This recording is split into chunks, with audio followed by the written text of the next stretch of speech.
गर्गाचार्य जी से मिलते हैं। और जब गर्गाचार्य से मिलते हैं तो गर्गाचार्य जी से वसुदेव कहते हैं कि न जाने मेरे बेटा कितना बड़ा हो गया होगा, क्या नाम रखा होगा, रखा है भी कि नहीं भी रखा है, कि इसलिए महाराज तुम गोकुल में जाओ। तो गर्गाचार्य जी वसुदेव जी के कहने पर गोकुल में जाते हैं। और जब गोकुल में नंद बाबा से भेंट होती है तो नंद बाबा ने पूछा कि महाराज, अरे हमने सुना है कि आप ज्योतिष के प्रकांड विद्वान हैं, इसलिए देखो मेरे बेटे की, अरे इसकी ग्रह चाल तो देखो, ये जब से पैदा हुआ है तब से आए दिन कोई ना कोई उत्पात होता रहता है गोकुल में। तो गर्गाचार्य जी ने नाम पूछा, क्या नाम है तुम्हारे बेटे का? तो देखो नंद बाबा को तब याद आ रहा है कि हमने नामकरण तो अभी किया ही नहीं, नामकरण तो किया ही नहीं है। तो बोले भाई जब नाम नहीं रखा तो कैसे बताएंगे हम भाग्य? तो नंद बाबा ने हाथ जोड़कर कहा, महाराज आप अच्छे समय पर आए हैं। तो गर्गाचार्य जी कहते हैं, यदो नाम महिमाचार्य ख्यातस्य भुवि सर्वदा सुतं मया संस्कृतं मन्यते देवकी सुतं। अरे नंद बाबा, अगर किसी को पता लग गया ये बात कि गर्गाचार्य जी ने वहां नंद के लाला का नामकरण संस्कार किया है, तो कंस तो ये समझेगा कि यही है देवकी का पुत्र। क्यों? कि मैं यदुवंश के आचार्य से विख्यात हूं। तो गर्गाचार्य जी ने कहा कि हाँ, एक शर्त पर कर सकता हूं कि चुपके से किसी को न बुलाया जाए और गौशाले में लेकर आओ अपने बच्चों को, मैं एक गौशाले में ही उनका नामकरण संस्कार कर दूंगा। नंद बाबा ने कहा ठीक है मान। बोले आप तो बैठो, मैं अभी व्यवस्था बनाता हूँ। सारी व्यवस्था बनाई और यशोदा रोहिणी जी को बताया कि मथुरा से गर्गाचार्य जी आए हैं, बहुत प्रकांड विद्वान है ज्योतिष के। यशोदा जी कह रहे सुना तो हमने भी है, लेकिन कैसे पता लगे कि ये बहुत प्रकांड है? बोले अच्छा बहन ऐसा करो, अपना बेटा मुझे दे दे, मेरे बेटे को तू रख ले। अगर वास्तविक विद्वान होगा बाबा तो पहचान जाएगा कि कौन किसका बेटा है। और दोनों यशोदा जी के लाला को रोहिणी ने उठा दिया और रोहिणी का जो बेटा था वो यशोदा जी ने उठा दिया। दोनों गोद में लेकर के गौशाला में पहुंच गए। और जैसे ही गर्गाचार्य जी की दृष्टि भगवान पर पड़ी, गर्गाचार्य जी समाधिस्थ हो गए। अब यशोदा जी मन ही मन विचार, आपस में दोनों बहनें बातें कर रही हैं। अरे उन्होंने तो सोचा ध्यान लगा रहे होंगे, लेकिन वहां तो समाधि इतनी लंबी हो गई, बहुत समय बीत गया। अरे महाराज कोई प्रत्युत्तर नहीं। बाबा जी फिर आंख खोले गर्गाचार्य जी की। बोले महाराज क्या नाम रख रहे हो? बोले देवी सोच लिया मैंने नाम। अरे महाराज ऐसे भी नाम सोचा जाता है क्या? बोले देखो देवी, अयम हीरोइणो पुत्रो रमयन् सुहृदो गुणे आख्यास्ते इति राम बलाधिक्यात् बलं विदुः।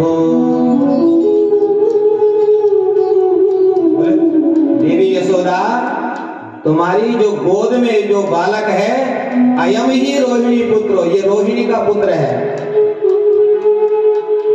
बोले इसका नाम रख देते हम राम। लेकिन ये बहुत बड़ा बलशाली होगा। बलाधिक्यम बलम विदु, इसलिए इसके नाम के आगे लग जाएगा बल। बोले बलभद्र भगवान की, बोले इसका नाम होगा बलराम। बहुत सुंदर महाराज, बहुत बढ़िया। अब इस छोटे बालक का नाम हो रख दीजिए। इसका नाम क्या रखें? गर्गाचार्य जी कहने लगे, बहूनि सन्ति नामानि रूपाणि जसुतस्य ते, गुणकर्माणि रूपाणि तन्याहं वेदनो जनः। बोले तुम्हारे इस पुत्र के कई नाम होंगे, एक नाम नहीं, कई नाम होंगे। नारायणों समय गुणे, नारायण के जैसे इसके अंदर गुण होंगे और नारायण के जैसे ही इसके हजारों नाम होंगे। अरे बोले बाबा हजारों नाम से तो मुझे कोई मतलब नहीं है, मुझे तो कोई एक नाम सा बता दो। बोले तो इस समय हम इसका नाम रख देते हैं कृष्ण। बोले कृष्णचंद्र भगवान की। बोले बाबा अरे क्या मतलब होता है कृष्ण का? बोले कर्षयति इति कृष्णा, जो अपने चितवन चित्त से संसार के जीव के सभी तापों को चुरा देता है, उसका नाम है कृष्ण। और जो इसके सन्मुख आएगा, जो इसके नाम का उच्चारण करेगा, उसके भी सभी ताप समाप्त हो जाएंगे। क्यों? कि भगवान का वचन है, सन्मुख होई जीव मोहि जबहि, सन्मुख होई जीव मोहि जबहि, जन्म कोटि अज्ञान सहित बहि, जन्म कोटि अज्ञान सहित बहि। आगे बोलते हैं पापों को, जन्म जन्मांतरों के, कल्प कल्पांतरों के जो पाप होंगे भगवान के सन्मुख होने से वो तत्क्षण समाप्त हो जाते हैं। अब महाराज ठीक है नाम भी आपने रख दिया, अब ये बताओ ये करेगा क्या? भविष्य तो देखो इसका।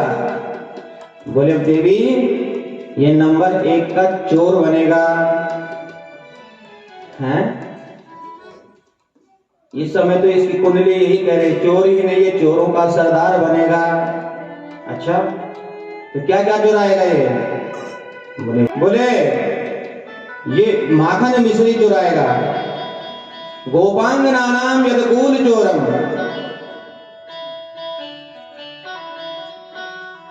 तो ठीक है महाराज। अब दोनों बहन जो है यशोदा और रोहिणी, दोनों बच्चों को लेकर चले गए गौशाले में से, और आपस में कह रहे हैं कि आचार्य तो परम विद्वान हैं, लेकिन नाम थोड़े इन्होंने टेढ़े बेढ़े रख दिए। अरे कृष्ण बोलने में तो मेरी जीभ ही लटक जाती है, इसलिए इनका घर का नाम रख देते हैं। एक का नाम कनवा और दूसरे का नाम बलुआ। प्यार का नाम रखते हैं ना माँ बाप, यशोदा जी ने भी रख दिया। और अब जो है धीरे धीरे भगवान बड़े हुए और गोपियों के मनोरथ सिद्ध करने के लिए, गोपियों को दर्शन करने के लिए, देने के लिए, जो दर्शन के लिए लालायित रहते हैं, उनको दर्शन देने के लिए माखन चोरी की लीला की। ग्वाल वालों को बुलाया, सिखाया उन्हें चोरी करना, और खुद भी खाते हैं, ग्वाल वालों को भी खिलाते हैं।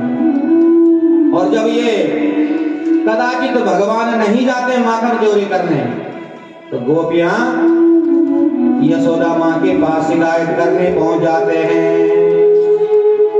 और क्या क्या शिकायत करते हैं, एक भजन के माध्यम से हम श्रवण करेंगे। बोले भक्त वत्सल भगवान की।